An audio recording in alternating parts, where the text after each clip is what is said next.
Great news. There's a quick way you can save money. Switch to Geico. Geico could help you get great coverage at a great price. And it only takes 15 minutes to see if you could save 15% or more on car insurance. Go to geico.com today and see how much you could save.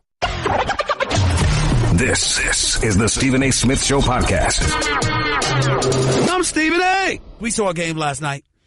We saw a game where LeBron James came out, scored the first 16 points after being a bit indifferent and passive in game one, failing to take a shot until a little under 2 minutes remained in the first quarter, being called upon by Coach Tyronn Lue to be a bit more aggressive. LeBron James went berserk. Scored the first 16 points, scored 20 points in the first quarter, scored 29 points in the first half, finished with 46 points, ended the game by hitting 3 free throws in the last 22 seconds. But the Cleveland Cavaliers still ended up winning the game 100-97. After having an 18-point lead, the Indiana Pacers were actually in a position to tie this game when Kyle Korver failed to switch on Victor Oladipo, leaving him wide open for a three on the right wing. Victor Oladipo was so wide open, he couldn't believe it and ended up missing the shot because he got distracted at how uncontested he was. And as a result, him missing that shot, ultimately Cleveland ended up escaping. And why do I say escaping with a 100-97 victory? Because despite the greatness of LeBron James, despite his 46-point outing, the show that he put on, okay? You're talking about 46 points with 12 rebounds and 5 assists. That's what we're talking about with LeBron James here. Despite all of that, on 17 of 24 shooting, by the way, that's 70% from the field for those of you who don't know. Despite all of that, you needed Victor Oladipo to miss that shot. You needed it because the game was that close, which lets me know that Victor Oladipo, the same Victor Oladipo that finished with 22 points, got in foul trouble, just picked up 2 quick fouls just 62 seconds into the game. Had it not been for those 2 quick fouls, we might be looking at the Cleveland Cavaliers being down 0-2 in this first round series against the Indiana Pacers. It's just that simple. So I want to give credit where credit is due to Indiana. I want to give credit where credit is due to guys like Oladipo, to a Miles Turner that had 18 points on 7 for 12 shooting, to a Darren Collison who chipped in 16, to a Lance Stevenson who had 10 and 23 minutes or 5 of 9 shooting off the bench, not to mention the defense that he was playing. I'm looking at an Indiana Pacers team that shot 52% from the field. I'm looking at the fact that they could barely buy a 3-point shot, and they still almost won this game. Not to mention the fact that Kevin Love gets hurt. He's expected to be available for Game 3, but he re-hurt that left hand that had been bothering him. And I got to tell you something right now. My proclamations that the Cleveland Cavaliers would definitively come out of the East because it's about LeBron James, I'm not so sure about that anymore. Because the level of ineptitude that I'm seeing on the Cleveland Cavaliers squad in terms of their defensive, mishaps, they're overly relying on LeBron James. A guy like J.R. Smith who plays 35 minutes and only launches four shots. And I say 4 because even though he shot 2 of 5 from the field, one was late in the game when he stripped Victor Oladipo on a late play and ended up taking it in for a layup. That's a big deal. But 4 shots in 35 minutes, why are you on the court? Why are you the starting shooting guard and you don't want to shoot? It makes absolutely no sense to me. I don't understand it. I need J.R. Smith to be a bit more aggressive, especially with Kevin Love clearly not himself. You might shoot with your right hand, but you need to balance it with your left. And that's very, very difficult for him to do with the broken left hand that he's recovering from. Out there on the court and what have you. Other guys that needed to step up, it would be nice. It was nice to see Kyle Korver out there shooting 4 of 8 shots, all on threes. That was nice to see. But George Hill's the starting point guard. I need better than 6 points. I really, really do. I'm looking at LeBron and Kevin Love, and the only person that showed up with them with double digits was Kyle Korver. It's not like LeBron took 30 shots. And so we got to look at it from the standpoint that the Indiana Pacers should be more of a serious threat than we had originally suspected. And we got to wonder what LeBron James is going to be able to do here. Because I got them coming out of the East, but I'm assuming everybody's healthy, ready to go. I didn't know that Larry Nance would be non-existent, 2 points in 24 minutes. Or Jordan Clarkson, 2 points in 14 minutes. Or Jeff Green, 2 points in 12 minutes. Or Tristan Thompson, who wouldn't play at all. I didn't know this stuff was going to happen. It's hard to imagine what's transpiring before our very eyes. And it's hard to imagine that LeBron James is going to stay in Cleveland. Is he coming to New York? Of course, he's still a candidate for New York. Can't see it, y'all. And if you think the New York Knicks hiring David Fizdale as the head coach is going to get LeBron in New York, I don't see it. I don't see it. And speaking of the New York Knicks, I reported last night that Kenny Smith, TNT analyst, my buddy, is a candidate for the Knicks job. He's being interviewed by the New York Knicks tomorrow. I have no problem with this. We all know my opinions about Mark Jackson.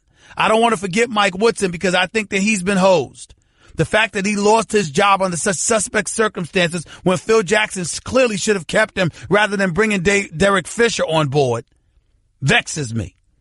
The fact that we ain't talking about Mike Woodson and the fact that he erased a 13-year drought by winning the Atlantic Division crown with the New York Knicks. His first full season on the job with 54 wins, that vexes me. You got openings in Orlando, Charlotte, and New York. Should Mike Woodson be considered for those jobs? You're damn right he should be. But you got Fizdale. You got Jerry Stackhouse, who's done a great job for Toronto in their G League, not to mention the fact that he's ingratiated himself with a lot of young players. And the New York Knicks, courtesy of James Dolan, talking to the New York Post yesterday, have made it very, very clear they need a coach that's relatable to today's generation of players. Even though your star's from Latvia, nevertheless, that's what they feel. Fair enough. You know what my position on Mark Jackson has been. You know it's not just about coaching, it's about a culture. Fizdale can coach, deserves strong consideration. Stackhouse can coach, deserves strong consideration. Mike Woodson should never be ignored. We should all be grateful for the job that he did when he was in New York, considering the circumstances. But the bottom line is, it's a new day, it's a new era. And so here we are. And Kenny Smith being interviewed Friday, I have no problem with it. I know he doesn't have any coaching experience. I understand. Me personally speaking, I would have preferred him as a GM rather than thinking about him as a coach. Because I think he's a brilliant basketball mind that obviously knows talent and can put pieces together, and it would be incredibly impressive. But I happen to like Scott Perry a lot, who, by the way, is no David Blatt fan. And I should say he doesn't have anything against David Blatt, Steve Mills' former teammate at Princeton, who's going to be interviewed himself for the New York Knicks job, but there's no way in hell he should get the job. But Steve Mills appears to be on one page reportedly. Scott Perry appears to be on the other page. In the end, Steve Mills is the one that's going to make that call. We all know that. We understand it. We get it. But if you are Mark Jackson, to me, he should be the leading candidate for this job. Kenny Smith, I have no problem with him being a leading candidate for the job as well, because Kenny Smith knows basketball. Kenny Smith is a two-time champion as a player. Kenny Smith was taught by Dean Smith and Jack Curran at Archbishop Malloy before that, where he starred as a high school player in Queens. We know all of this. We understand all of this. We get it. But in the end, what it comes down to is that whoever gets the job, in my opinion, needs to be somebody who's intimately connected to New York, to the point where New Yorkers could look at you, listen to you, hear you speak, and believe you and believe in you. That is what is needed. That is what is required. That is what is mandatory from this particular job. And since Mark Jackson is the one with head coaching experience as opposed to Kenny Smith, he would come before Kenny Smith. But Kenny Smith is somebody that warrants consideration. And we should all be very, very interested in what we hear from and see from the New York Knicks as it regards this particular interview. That is clearly something that we should be doing. There is no doubt about that. Number to call up as always is 888-SAY-ESPN. It's 888-729-3776. That is the deal. Let's see what happens. Let's see what we're able to make out of all of this. And let's see where we go from here. Because let me tell you something right now. David Fizdale can coach. I like David Fizdale. But if you think him coming to New York is going to get LeBron James to come to New York, LeBron James ain't coming to New York as long as James Dolan is here. I've been told that. I'm not knocking James Dolan. I'm just telling you what was told to me. LeBron James ain't coming here as long as James Dolan is here. Period. Why, I don't know. I can use my imagination, but why definitively knowing, I do not know. I just don't.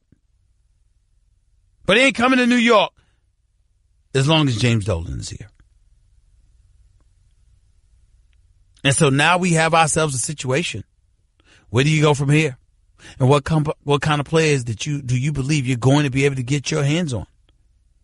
That is the question that New Yorkers should entertain. That is the question that they should want finite answers to. And only time will tell whether or not they'll be able to get it. That much we do know. 888, say ESPN. It's 888-729-3776. Little baseball item just for a second here. I don't know if y'all have noticed, but Giancarlo Stanton for the New York Yankees. I mean, this is some bad stuff, y'all. I mean, he looks god awful thus far. I hope it doesn't last. I don't believe it's going to last. But my God, it's pretty damn bad. 197, 3 home runs, 29 strikeouts. Yankees just 8-8. They got a bunch of issues. I understand it, particularly with their bullpen. But this guy can't hit right now.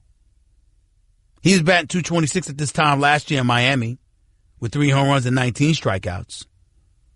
But still, he's striking out more. He has no confidence. Maybe it's the cold weather. He was in South Beach this time around. He's in New York City. It could be all of that.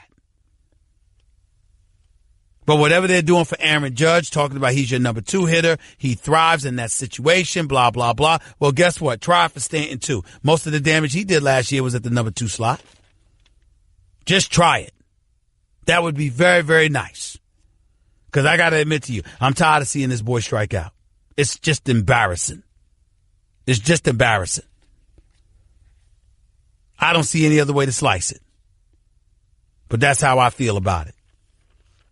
Going around the bend, the Angels have been a pleasant story. I've been incredibly and pleasantly surprised with what I've been seeing from them. They're in first place in the West with a 13-4 record. I am a fan of Mike Scioscia. Always have been, always will be.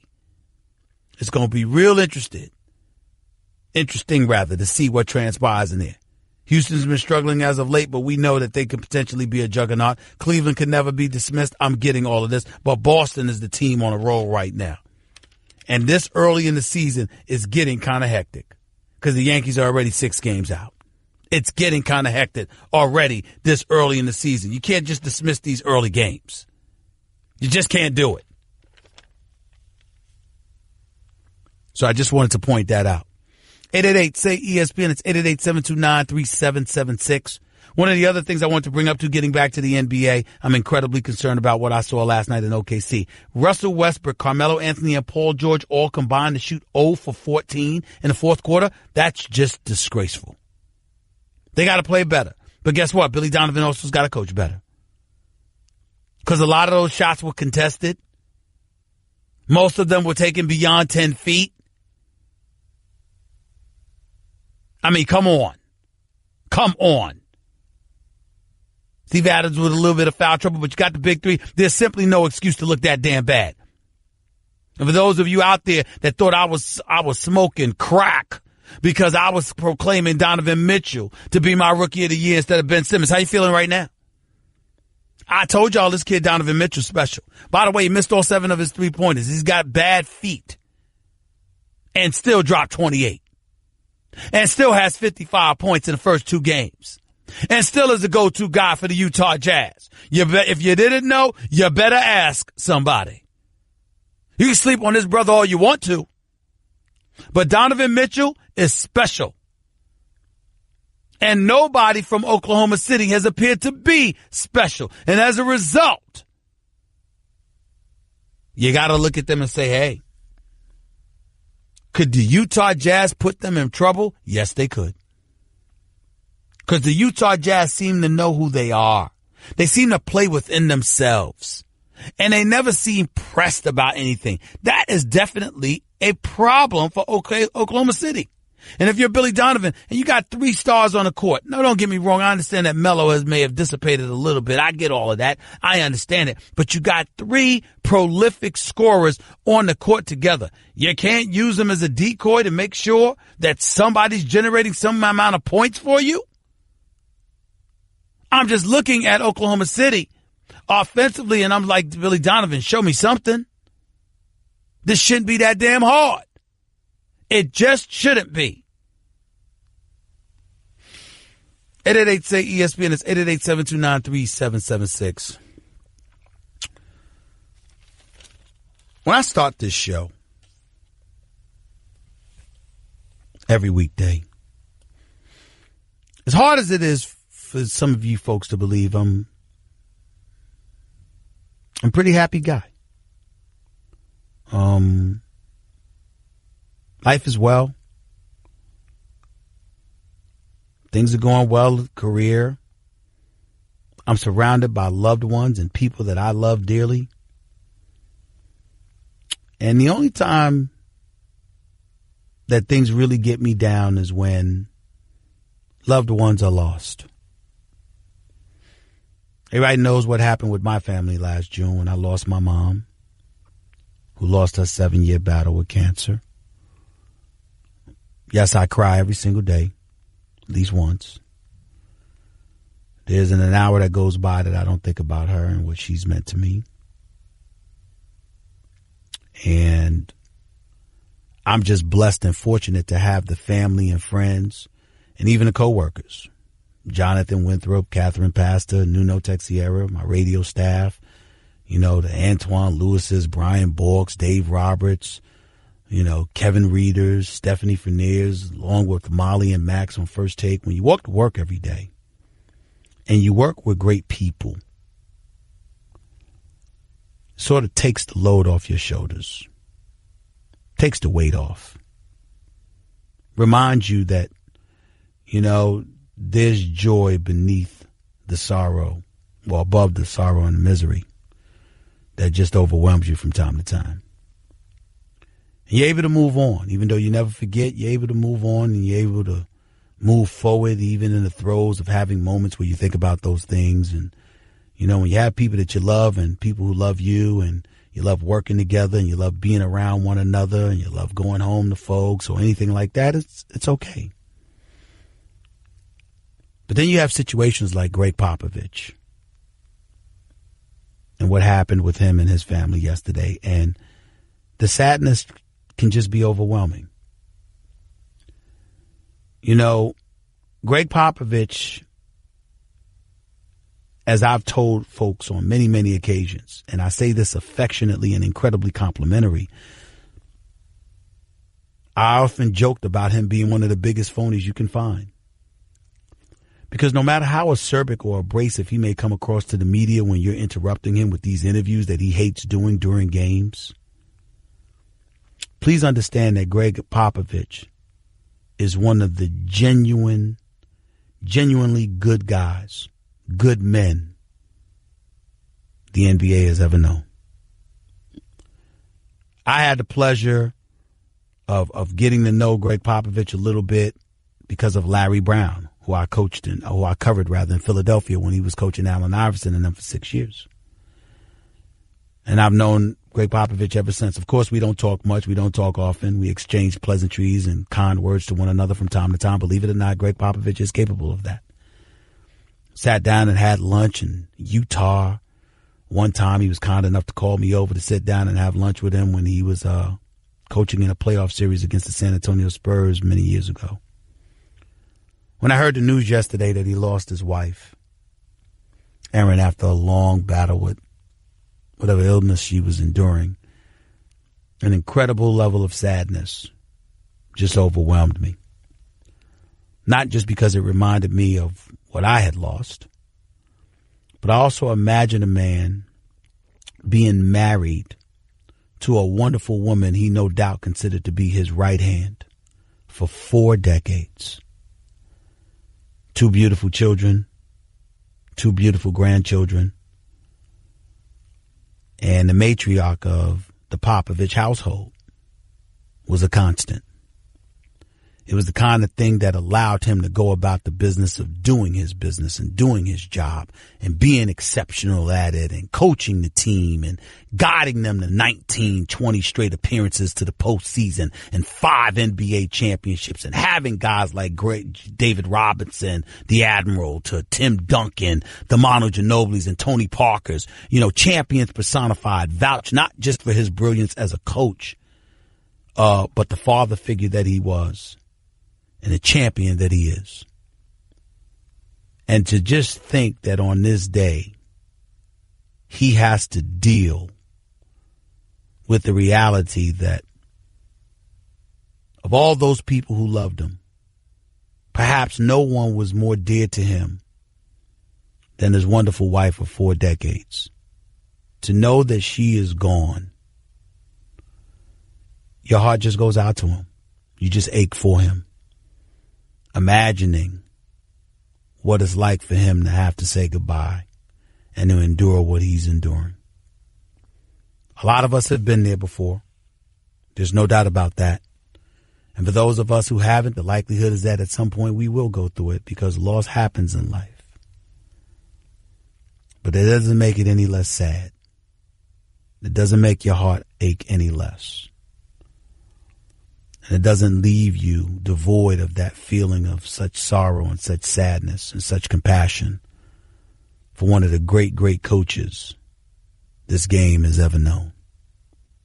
So on behalf of everybody at First Take, on behalf of everybody on the Stephen A. Smith ESPN radio show, I just wanted to take a moment to extend my heartfelt condolences to Greg Popovich, his wonderful family, the Spurs organization, which is class personified as far as I'm concerned, and all the folks there in San Antonio who come out every night supporting this team, night in and night out, day after day after day.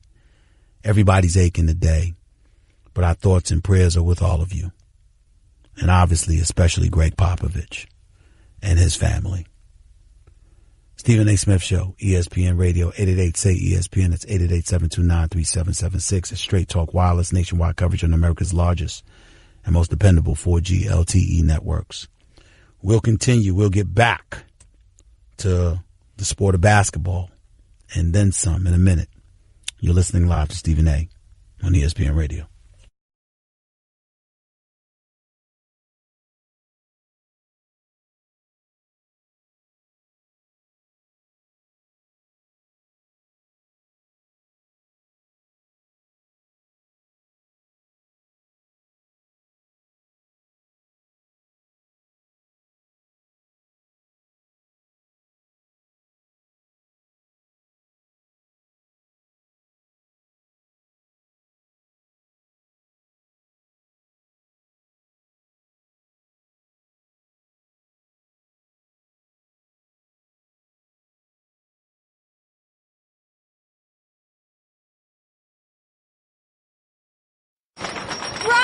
I don't know how else to say this, so I'll just say it. What is it, Linda? I think we should see other people. Are you breaking up with me? On a roller coaster? Well, we do have a lot of fun.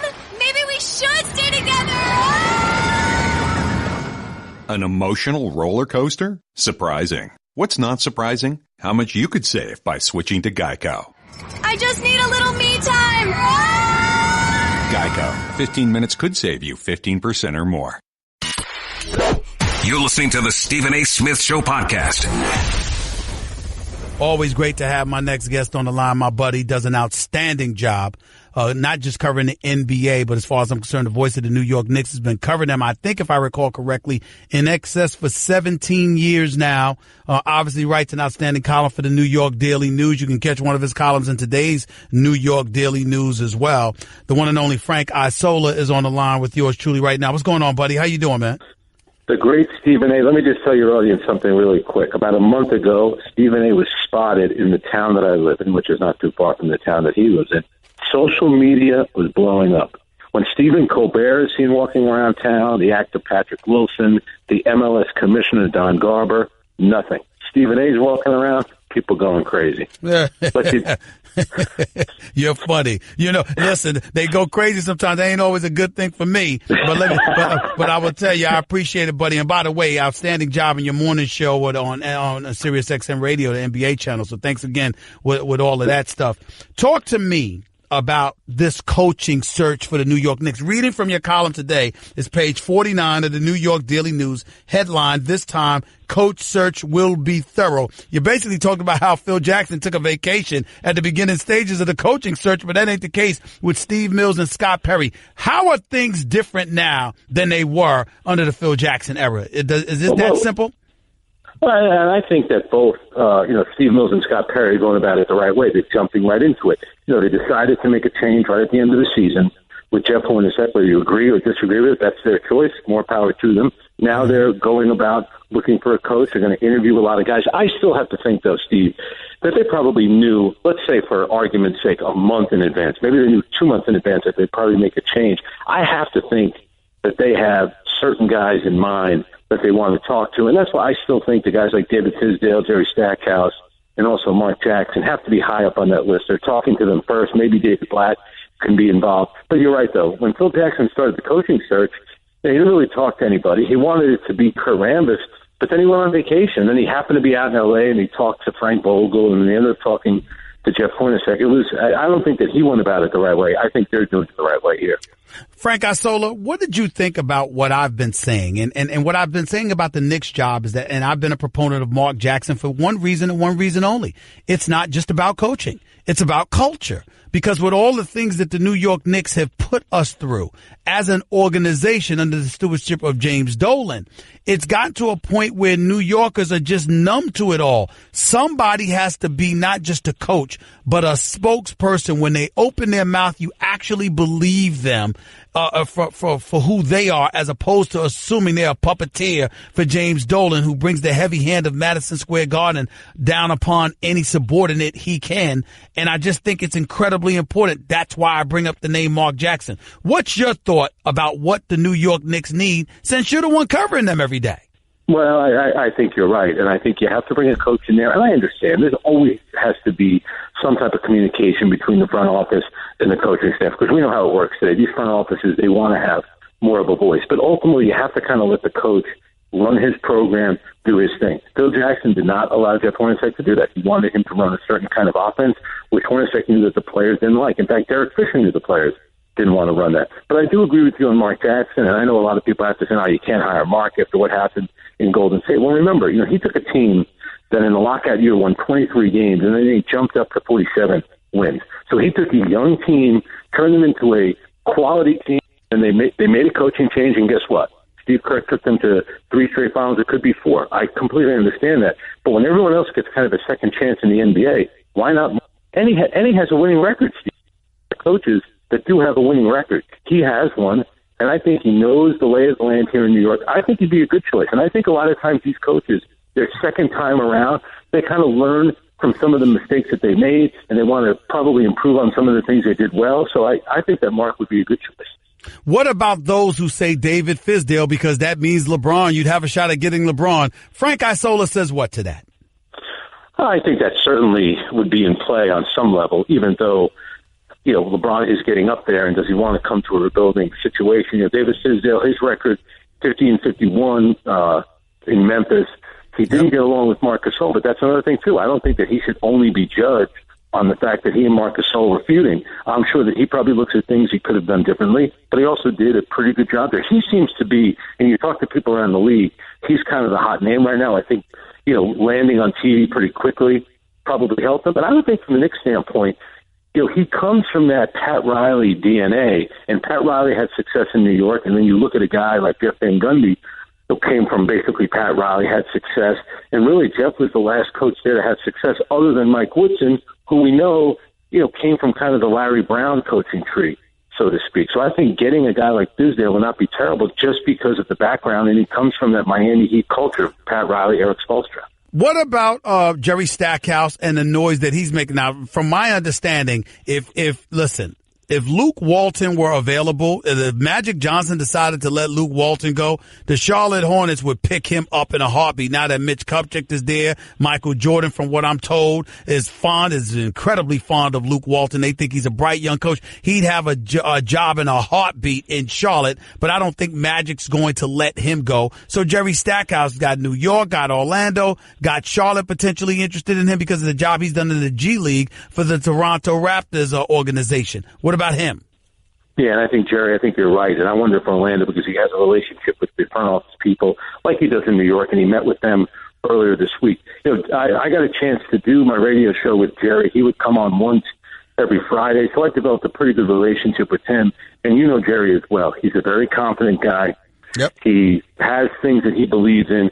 And listen, he'll work with the front office, absolutely, but Jerry's going to be his own man. He's going to do things his way, and he came in, and his team in the G League, and he coaches Toronto's G League affiliate. They've played very well. They're a very disciplined team. Jerry is a very strong, confident guy, and he's not somebody to be messed with. I think he's going to make a very good coach. I just wonder if Orlando may have the inside track on him. Isn't it fair to say that Steve Mills can't bring his former teammate and buddy, David Blatt, back to the NBA for the New York Knicks job? Isn't that fair to say?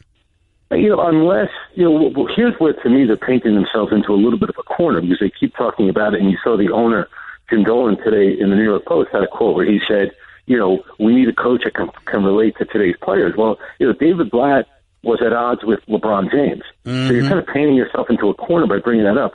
Now, if they do bring in David Blatt, that's going to be Steve Mills' choice. We know that. I would think that Scott Perry doesn't really have much of a relationship with David Blatt. Could they be doing something where maybe if they bring in a young coach, would they want maybe David Blatt to be the assistant coach and name him? He's not coming from you. He's not coming from Europe to be anything but a head coach. I agree. That's what I was going to say. That I doubt that he would be up for something like that. But I think in New York it could be an interesting sell. But I think the whole idea of LeBron coming here, well, you might as well give up that ghost because that's not going to happen. Frank Isola right here with Stephen A. on ESPN Radio. Last but not least, I owe it to this man to bring his name up, and I think you do too. The last time the New York Knicks were successful, they won an Atlantic Division crown. Mike Woodson was the head coach. Obviously, he's somebody that felt he should have never lost his job. He's somebody that felt that Phil Jackson should have kept him on board, but Phil Jackson said they never had any kind of relationship, so he wasn't going to keep him on board. He's going to be interviewed as well. He thinks he warrants consideration. My attitude is he deserves consideration. He deserves to be a head coach in this league, but because he was already here, I don't know if that's the way the New York Knicks can go if you're trying to galvanize New York City. Your thoughts on that? Yeah, and I think what's good for Mike Woodson is that his name is out there again, and you're 100% right. They won the 54 games, and then, after Phil Jackson took over and the Knicks, kind of had to fight to stay in playoff contention, and they played really well down the stretch. So he had the ear of the players. So the whole idea of relating to players, and to me, he's an older coach, but he knows how to get through to his guys. And I thought he did a really good job in New York. I don't think he's going to be the next Knicks coach, but I think it's good that his name is out there, and he clearly wants to coach again. And obviously, I reported last night that Kenny Smith for TNT is going to be interviewed tomorrow by the New York Knicks as well. What are your thoughts about this former Archbishop Malloy product that's a two-time NBA champion who also played for Dean Smith and with Michael Jordan at North Carolina and has been an outstanding basketball analyst for TNT? What are your thoughts about that? Yeah, it's definitely an outside-the-box thing. And, it's interesting because Kenny Smith, there was a while there when he thought about maybe going into a front office, and I think he's interviewed for a couple of jobs. He's trying, obviously now he thinks he can do the coaching thing. What would concern me with him is that he hasn't really coached. Jerry Stackhouse would be a rookie NBA head coach, but he's been behind the bench in Toronto a couple of years ago, and now he's been with their G League team. So that would be a risky move by the Knicks. But for Kenny, it's great. It gets his name out there, and if he's serious about being a coach, that's what you got to do. You got to start interviewing for these jobs. Me personally, I think Kenny Smith would have been better as an executive as opposed to a coach, but I love the fact that they're stepping out of the box to interview him. Outside of that, Frank Isola, let me ask you an out-of-the-box question. What are your thoughts about these playoffs? Who do you have coming out of the East and the West before I let you go? Well, and as you know, Steve, I already think this year's playoffs were better than last year's playoffs already. Absolutely. It's already been competitive. What Utah did last night, the way Indiana has played, and I think LeBron, I thought this was going to happen. With all these inexperienced guys, it was going to be tough. He's used to going into the playoffs with Dwayne Wade, and Chris Bosh, and then Kevin Love and Kyrie Irving. He doesn't have that type of supporting cast. So if he can get back again, more power to him. I still think that Toronto can get there, and I think that Houston's going to get there. To me, look what they did last night. Harden was 2 for 18. They still win the game by 20 points. Gotcha. Frank Isola, always appreciate the great work, buddy. Thanks so much for coming on. You take it easy, all right? Thanks, Steve. All right, the one and only Frank Isola for the New York Daily News, plus his show on morning NBA channel for Sirius XM. Don't forget to look for him there as well. 888-SAY-ESPN. It's 888-729-3776. Mark Jackson should be the leading candidate for this job. David Fizdale probably is number 2. Who knows how Kenny Smith is going to tear the house down tomorrow? Mike Woodson, we shall see. We shall see. No question about it. Guess what? You're in the middle of the Stephen A. Smith Show podcast. Damn it, I mean it! Back to the phones we go at 888-SAY-ESPN. I'll get into Joel Embiid's health, the Miami-Philadelphia series, along with a couple of other items to touch on in a bit. Let's go to TJ in Harlem. You're live with Stephen A. Talk to me. Hey, what's up, Stephen A? What's going on, brother? First, I want to be able to give condolences to Popovich's wife. Yep. Yeah, him losing his wife. That's a sad thing. Yes, and you guys said some heartfelt words, man. In reference to life in general and the things that you was going through with losing your mom and stuff. I want to just acknowledge that, man. That was real heartfelt. So speaking on last night's game, I really want to talk about the coaching staff for the New York Knicks, right? TJ, do me a favor, because you know what? I'm not going to cut you short because I'm running out of time here and I don't want to cut off your point. Holler back at me at the top of the hour, and I'll make sure I put you right back on. My bad, because I don't want to interrupt your point because you don't have nearly enough time to make your point. I could already tell. Okay, just stay on the line, and I'll get back to you in a few minutes. All right, 888-SAY-ESPN. It's 888-729-3776. Got a few things to get into. NFL draft. Saquon Barkley's representatives don't want him with the Cleveland Browns. The New York Giants talk about Eli Manning's only got a couple of more years. Luke Walton, how long he's going to stay the coach of the Los Angeles Lakers. There's some things that I'm hearing about that as well. And of course, what we're talking about with the Knicks head coaching job. Hour number 2 is Stephen A. Up next. That's just a sample of what you'll hear on the Stephen A. Smith Show. Weekdays at 1 p.m. Eastern on ESPN Radio and the ESPN app. This is the Stephen A. Smith Show podcast. I'm Stephen A. Hour number 2 of the Stephen A. Smith Show here on ESPN Radio, coming at you as I love to do every weekday in over 250-plus markets across the United States of America. And, of course, ESPN Radio on Sirius XM. Channel 80. Number to call up, as always, is 888-SAY-ESPN. That's 888-729-3776. ESPN Radio is presented by Progressive Insurance. Small business protection just got easier. With more than 30 coverage options available, Progressive has you covered. More at ProgressiveCommercial.com. There's a few things that I want to get into because this Joel Embiid situation, and TJ in Harlem, I'm going to get to you in a second. But I want to say this. This whole Joel Embiid situation really gets on my nerves. And it's not about Philadelphia. It's about all of yous. All of yous. All of you wusses out there. From city to city, state to state. All of yous. All of yous get on my nerves. You see, this is the part about the process that I swear to y'all, I don't even be knowing what I want to do with Max Kellerman. I wish he was a witch so I could throw water on him and he could just shrink and disappear when he brings up this subject. It just bothers me to no end. Just dissolve and disappear. It really, really, really gets to me. So let me get this straight. We have the process, trust the process, trust the process. The purpose of the process was to avoid being mediocre and thereby languished in purgatory, because you can't stink up the joint enough to get high draft picks and you're not great enough to be a championship contender. So be the middle of the road, and it's not about winning or losing. It's about the process, which I find utterly ridiculous.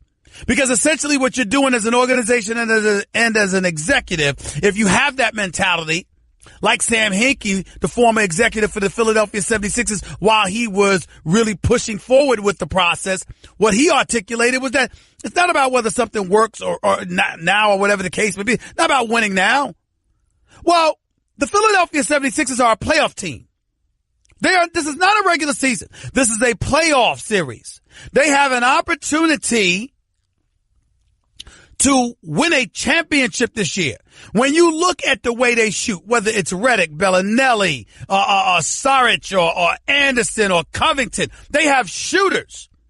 They have a 6'10" point guard who is a jump shot away from being legitimately and officially the second coming of LeBron James. And you have somebody in Joel Embiid who at 7'1" is so skilled and talented, back to the basket, facing the basket, in the post, out to the three-point line, that this brother is considered probably the best big man in the game and a superstar in the making. The East is up for grabs. Toronto hasn't proven itself yet. LeBron is handicapped by his teammates in Cleveland. The Washington Wizards keep wetting the bed. Bradley Beal struggling in fourth quarters. The Indiana Pacers on a come up, but they ain't there yet. Boston doesn't have Gordon Hayward or Kyrie. The Greek freak in Middleton can't get anybody else to produce. And they got a point guard denying that he even knows the point guard who's busting his butt. I mean, everywhere you look, there's no way around this. Every single place you look, the Eastern Conference is vulnerable. It's a perfect opportunity to go for it. Is Joel Embiid's foot hurt? No. Is his ankle hurt? No. Is his knee hurt? No. It's an orbital bone near his eye. I'm not talking about it like it's not serious.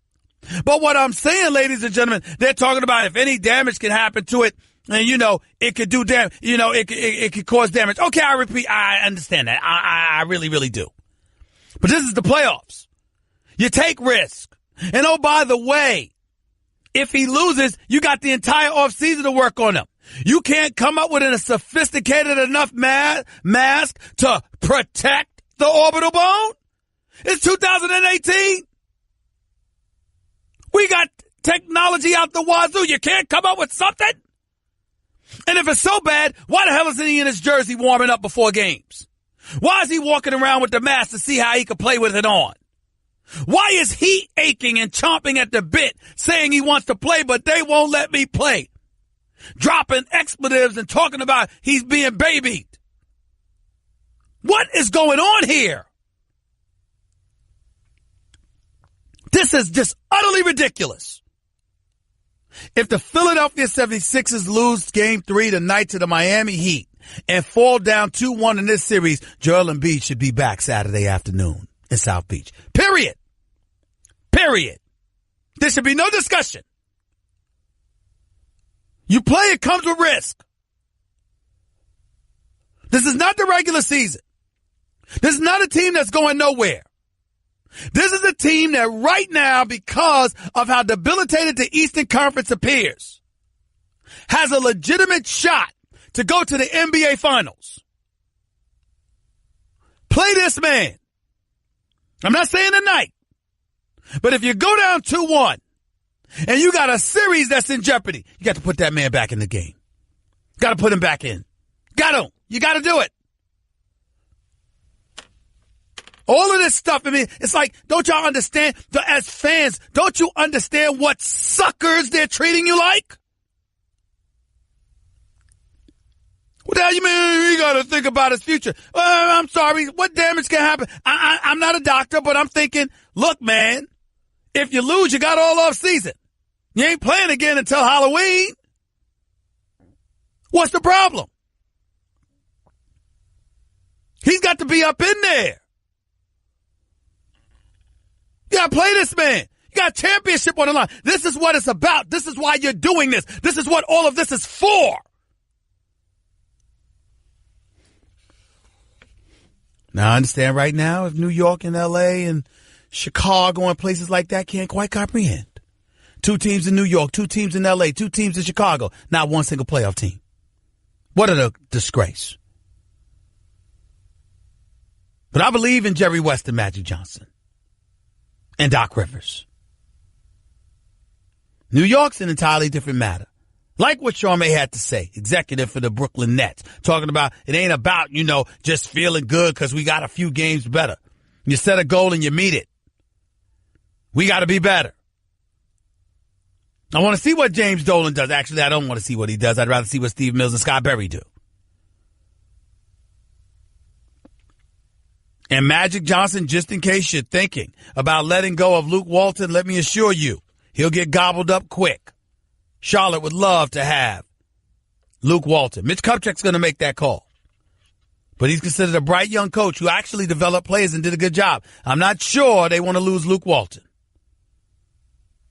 So it'll be real interesting to see what direction Charlotte goes into.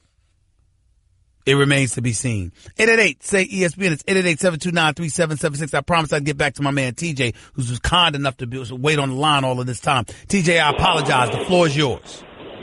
Hey, what's going on, man? All right, so you see how passionate you was about what you were just talking about, Stephen A? That's how strongly I feel about this next subject, which is Phil Jackson sabotaging the Knicks. Absolutely. So bad.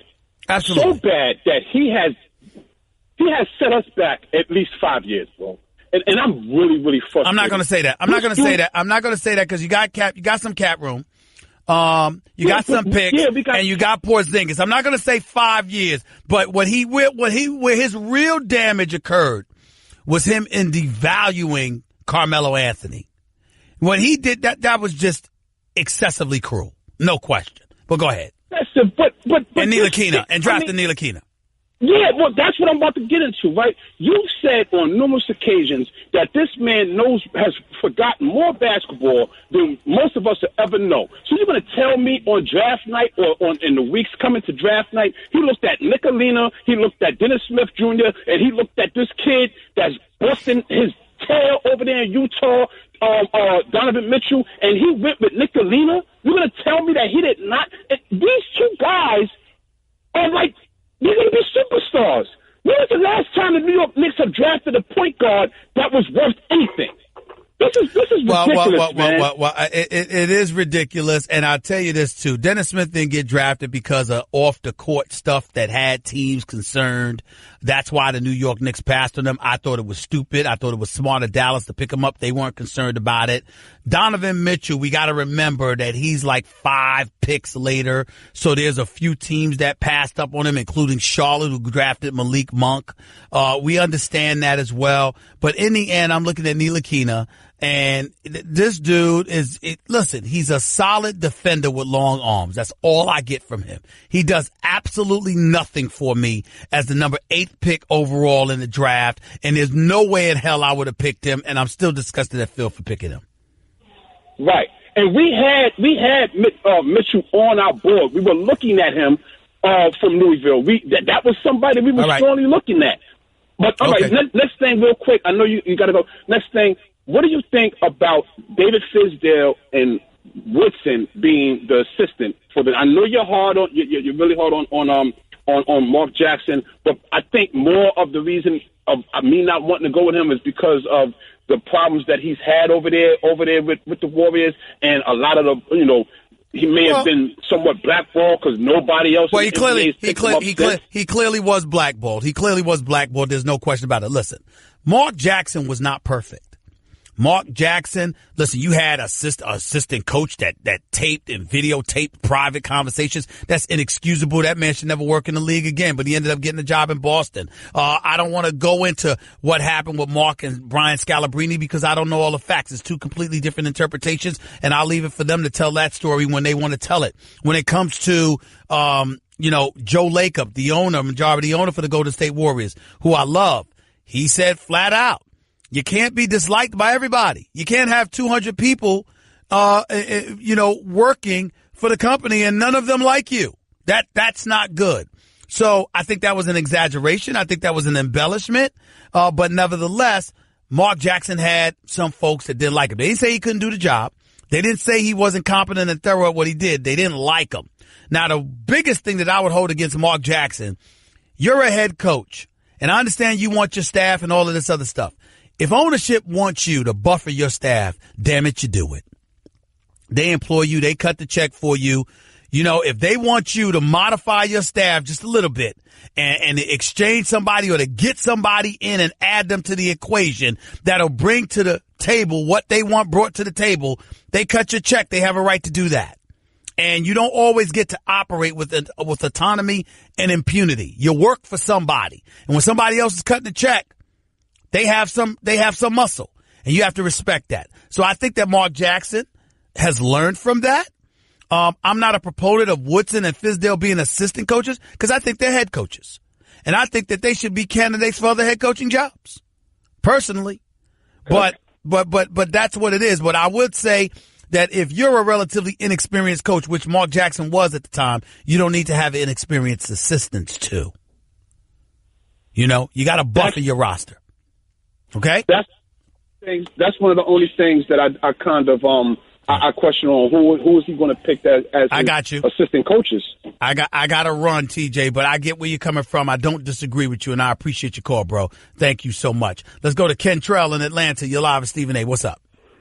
Hey, Stephen A. I want to start off by giving my prayers out to the Popovich family. I enjoy him and the social leadership that he spews off, and I want to give my condolences to him. My first point was Joel Embiid. I feel like the Philadelphia 76ers in this trust process has built a bad culture to where they're more complacent than they are willing to let a player explore his talent like they're doing Embiid right now, and I feel like it's going to carry on, and it could hurt them in the long run. My second point was, where does everyone get this confidence from in Houston that they will show up in the conference finals in late game situations? I just saw Chris Paul in game one turn the ball over and almost give the whole game up, and that could have changed the whole narrative of the series. Where does everyone get this confidence from that Houston's going to be able to overcome Golden State? Because I would pick any Golden State player from any position on Houston. I would take Golden State over them. So where does this confidence come from? Besides the confidence comes from the fact that they've got two stars that lead the way.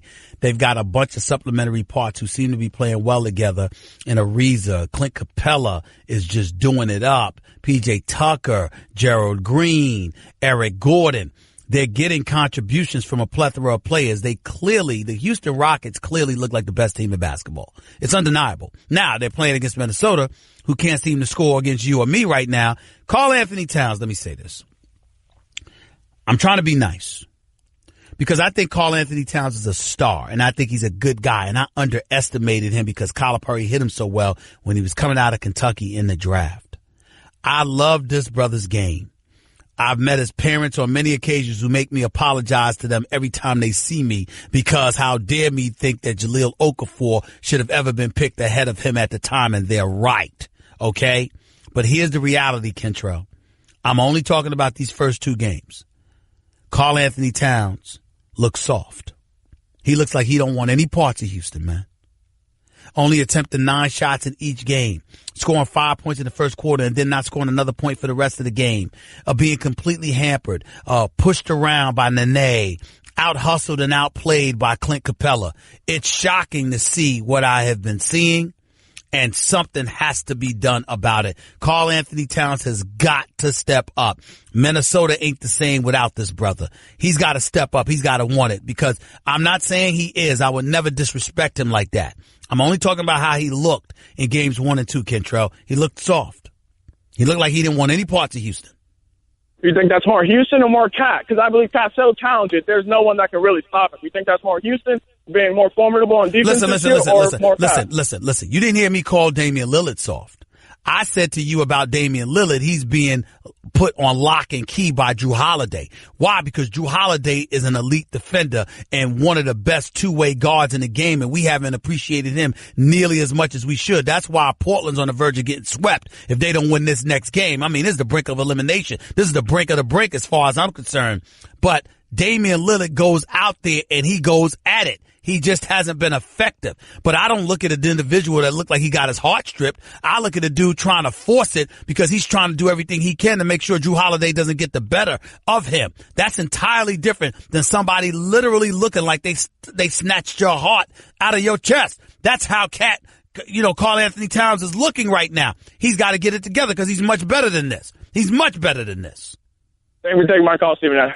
Thank you. Take it easy. Let's go to Mike in Denver. You're live with Stephen A. What's up, Mike? What's going on with you, man? Just want to talk about... Get me off that speakerphone, bro. Talk to me. What's up? Okay. I just wanted to talk about the NBA playoffs, man, and how Oklahoma City, they had to get it together, Stephen A. They can't afford to be losing games at home like that, man. And the big three going 0 for 14.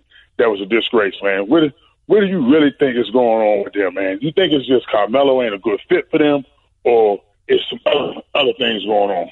No. I think it's a combination of all of that, and I think it's a combination of Billy Donovan. Listen, they went 0 for 14 in the fourth quarter. 11 of those shots was outside of 10 feet. So that means you either elected to or couldn't get to the basket. Either elected not to try or just couldn't get to the basket. I'm looking at Billy Donovan. You got 3 scorers on the floor altogether. You need to be able to get somebody a shot. One of the things that was said about Scott Brooks, largely, and to a lesser degree, Billy Donovan since he arrived, even though, listen, this man's a 2-time champion. I'm never going to say that Billy Donovan can't coach. I would not disrespect this man like that. He's a 2-time national champion. And obviously he deserved a shot to be a head coach in the NBA. But what I will tell you is this. Billy Donovan has to figure out a way to get these guys easier shots. When I think about Kevin Durant and Russell Westbrook when they were together, one of the things I constantly notice, their individual abilities as players got them shots. And most of the time they were contested. They're just so gifted they did what they did anyway. In the case of Billy Donovan, you could say it's more of the same. My issue is that you look at Steve Kerr and others, they get guys open shots. You look at D'Antoni, you're getting guys open shots. That's what needs to happen for Billy Donovan and Oklahoma City Thunder. It's not happening right now. One more quick question before you let me go. Yep. If OKC don't advance, do you think Billy Donovan out of there? I don't know. I really don't know the answer to that question. And I don't want to advocate that because I genuinely like him. And I think, again, he's proven that you remember, he had them in Game 7 of the Western Conference Finals 2 years ago. Let's not forget that. The man can coach a little bit, okay? We ain't going to sit up here and act like he can't coach. But if you got these 3 guys, I did expect to see this team look better than it has looked. And I'm not just willing to put it on the players. I have to look at the coach, too. You got an experienced coaching staff. You know what you're doing because you're a 2-time national champion as a coach. And you have experienced players who know how to play the game of basketball. Why does it seem so difficult to be cohesive with one another? I got to look at the coach, too. I can't just look at the players. Right. Well, okay, then we're going to keep an eye on it, man. And these next 2 games is critical. That's right. They can't come out there with no split. Listen, I know this much. I don't look like such a fool talking about Donovan Mitchell as the rookie of the year, do I? I don't look like such a fool now. Okay. He's all of it, man. He's all of it. Bad foot and everything. 0 for 7 from 3-point range and still dropped 28 on OKC last night. Let's remember that. Chris in L.A., you're live with Stephen A. Talk to me. Hey, Stephen A. Quick thing that stood out for me in this yesterday. LeBron, I've told you this on many occasions, it's going to take a Herculean effort for LeBron to get to Indiana, and I believe he's going to wear down. That's number one.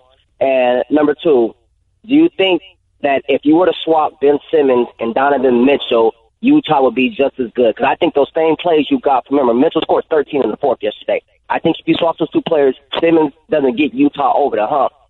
Donovan would have got. Well, I'm not going to say that. I don't think that makes him better. I think that he's better for Utah's system than Ben Simmons would be. I think that's what that means. And what was your first question? About LeBron being wearing down before this series is over with. I mentioned this to you on many occasions. It's a reason to be concerned about that because he has to do it all. J.R. Smith can't play 35 minutes and attempt 4 shots. He has to be more aggressive. Kevin Love is hobbled. We know his hand is hurting him. Okay, you touch the hand and look like it's about to break. So you got to protect him. You understand? I also think that Ty Lue, I thought he was right to insert J.R. in the starting lineup. I don't know if Kyle Korver needed to be in there with him. Rodney Hood or Jeff Green should have been up in there. Bring Kyle Korver off the bench. I think Tristan Thompson needs to see some time as well. I understand he's distracted. There's a lot going on in the life of Tristan Thompson, or the latest Mr. Kardashian, whatever you want to call him. All right. And that's none of my business. But I will say this. Tristan Thompson shouldn't be riding the bench. He shouldn't be, a DNP CD. Did not play coach's decision. It shouldn't be that. That I will tell you. But it is what it is. Gotta go. Everyone in the neighborhood knew about Bobby. Bobby, the basketball boy, they called him. Bobby wanted to go pro someday, so he was always out in the driveway shooting hoops. But one day, his mom came out and told him, "Hey, your wife wants you to take out the trash." His mom was visiting, and Bobby was a grown man. He had kind of missed his window. Plus, no one had ever seen him actually make a basket. But on the other hand, Bobby had heard how Geico could save him money on car insurance, so he switched and saved. So it was all good. You're listening to the Stephen A. Smith Show podcast. Let's go back to the phones. Brandon in Michigan, you're live with Stephen A. Talk to me. Hey, Stephen A. I was just calling to ask or to make a point about, you remember Russell Westbrook, how he, you remember Russell Westbrook when he broke his face, basically. Yep. He literally dislocated like his cheekbone or I didn't remember his face. I remember the knee injury where Patrick Beverly undercut him. As much as I love Patrick Beverly, I thought that play was excessive, and I told him that. But that's the only injury I remember Russell Westbrook. I'm not saying it didn't happen. I'm just saying I don't recall. Well, remember he had to wear that mask because like his cheekbone was all, something happened. Like he took a knee to the face or something of that nature. Okay. What about it? Well, I'm saying I was thinking, why was he able to come back like 2 days later and play basketball with a mask on, and Joel Embiid isn't able to come back out and play basketball or whatever? Again, I can't knock Joel Embiid. Joel Embiid wants to play. The Sixers won't allow him to. That's the issue here. That is the issue here. Later. The Sixers will not allow him to play. Appreciate the call. Let's go to Albert in Cali. You're live with Stephen A. What's up, Albert? Hey, Stephen A., two-part question for you. Mm-hmm. Wanted to know who the Clippers should hire as the next head coach, and does Jerry West still have enough juice to bring a superstar or an all-star talent to the Clippers? The answer is I don't know on both accounts because Doc Rivers is still there even though they were 42-40, 9 games worse than he was the previous year. This was one of Doc Rivers' best coaching jobs. They had been in the playoffs the last 6 consecutive years. This is one of his best coaching jobs. I'm still waiting to see what the Clippers are going to do as it pertains to him. It remains to be seen. Jerry West and the cachet he has, he's the consultant. He's not the quote-unquote GM and all of this other stuff, even though I don't believe that for 1 second. At the end of the day, it remains to be seen. We're going to find out this summer because I can tell you this. Jerry West is competing with Magic Johnson. Jerry West did not come here to play second fiddle. He wants to one-up the Lakers desperately. He can tell you otherwise. He's lying if he tells you otherwise. But that's fine. Why should he have to admit that? The bottom line is Jerry West he departed the Lakers feeling like he wasn't treated fairly. And all that bygones, he's going to move on. He's going to move forward. But he is considered one of the great, great executives in the history of basketball. And I have no doubt in my mind, not a single doubt whatsoever, that Jerry West is diligently competing against the Los Angeles Lakers to do whatever it takes. And I don't put anything past Jerry West. Nothing.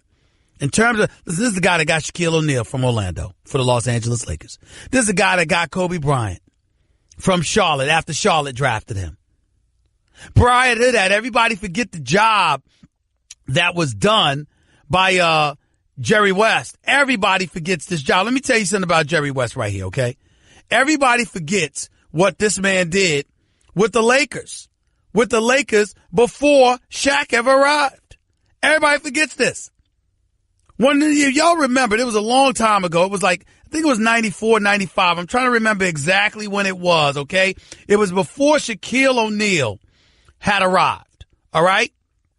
And Jerry West was so incredibly proud of his team because his team had balled out. Del Harris was the coach, okay? And they had guys on the squad. Their leading scorer was Cedric Ceballos. Nick Van Exel was on the squad. Eldon Campbell was on the squad. Vlade Divac and Eddie Jones was on the squad. Magic had came back and played 9 games. And Jerry West just thought about, think about it. Those guys, they made him so proud because they fought so valiantly. And it was real touching to see. But that was before Shaq and Kobe arrived. That was before they arrived. And I'm telling you right now, that guy, they were assembled by Jerry West. Don't put anything past this man. Nothing. When it seems like nothing can be made to happen, Jerry West could find a way. Don't sleep on him. Can you see Kawhi in a Clippers jersey this season? Next season? I don't see it only because I don't think the Clippers have enough to offer him, to offer the Spurs. Remember, the Spurs still have his rights. He's under contract for another year. They ain't losing no Kawhi Leonard for nothing. And did you hear what I had to say? Listen, I said it on First Take this morning. First Take, my television show, every weekday morning, 10 a.m. Eastern, 7 a.m. Pacific, right on ESPN. I said it. I wouldn't touch Boston's core four for Kawhi Leonard. Jason Tatum and Jaylen Brown could be potential stars in this league, and they're already 5 years younger, if not more. Gordon Hayward, who knows what he could do? We know what Kyrie can do, and I'm Boston. Why am I touching anything? I like my team. I ain't giving up anything. If anything, I'll wait a year and position myself to go after Kawhi without having to give up any parts to get him. I ain't doing anything. Appreciate the call, Albert. Appreciate the call. Nelson in Virginia, you're live with Stephen A. What's up, man? How you doing, Stephen? Love what you're doing. Keep doing it. Thank you, man. I have a question about my New Orleans Pelicans. Since DeMarcus Cousins got hurt, Alvin Gentry changed the whole style of play. We're more fast break, up, full court press. Yep. My question is, next season when DeMarcus comes back, we're going to be slower, half court team. Mm-hmm. Do you think we'll be better with him coming back next year, or do you think we'll be better the way we are right now? I think you're better the way you are now. Anthony Davis is a superstar. Anthony Davis is one of the top players in the world. And more importantly than that, look at how Rondo's playing when the ball is in his hands. See, the ball went through Cousins because what you had was a situation where Cousins is such an exceptional passer. You didn't mind running the offense through him because both he and Anthony Davis had to coexist. And I understood what Gentry was doing. But the second he went down, what did you decide to do? You sat up there and said, I'm going to put the ball in Rondo's hands. And I'm going to let Rondo run this show for this playoff series. Let me tell y'all something right now. You can't underestimate this. Drew Holiday can ball. Mirotic is making a good contribution. You got Anthony Davis, who is a superstar. Cousins is approaching free agency. I got to tell you, I might look to move him, see what assets I can get for him. That would be me. I think that'd be the way to go. You stand pat. Listen, they got to win. Portland's got to win tonight or they're going to get swept. And think about this also.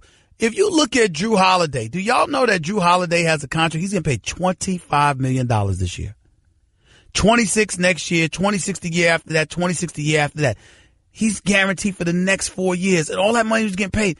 You know what? We never really thought about it. But guess what? There's nothing you could say. Because you watch Drew Holiday perform, averaging 19 and 6, being a primary defender the way that he is. It's something special to behold, man. And Rondo's at $3.3 million, and he's entering the last year of his deal. This stuff is impressive, man. This stuff is impressive. We forgot about Rondo and his leadership and his ability to run a show and how he ups his game come playoff time. We forgot. But I bet you we remember now. I'm sure Portland does too. 888-SAY-ESPN. It's 888-729-3776. Your calls to close out the show in a minute. You're listening live to Stephen A. on ESPN Radio. Guess what? You're in the middle of the Stephen A. Smith Show podcast. Damn it, I mean it! Back to the phones we go. At 888-SAY-ESPN. Before we get on out of here for the day, let's go to Joe in Jersey. You're live with Stephen A. Real quick, Joe, go. Hey, Stephen A. You said that it was blasphemous yesterday that Mark Jackson only got, 2 interviews the last 3 years or something that? No. This is his second interview. Second interview. But didn't he do that to himself by not listening to management? As an owner of a team, I would just be scared to repeat that cycle. All right, well, let me ask you a question. Have you ever made mistakes in life? Have you ever made mistakes in life? Yes or no? Yeah, yes. I mean, you trying to tell me this is America, is not the land of second chances? The man, last time we saw him, he was 51-31 and had established a foundation that led to 2 championships in 3 years. He had everything to do with that. You trying to tell me that he doesn't deserve a conversation? That doesn't strike you as a tad bit odd? He does deserve it, but how do you, how as an owner that you get that security that he won't do that again? Wait a minute. What does security have to do with a conversation?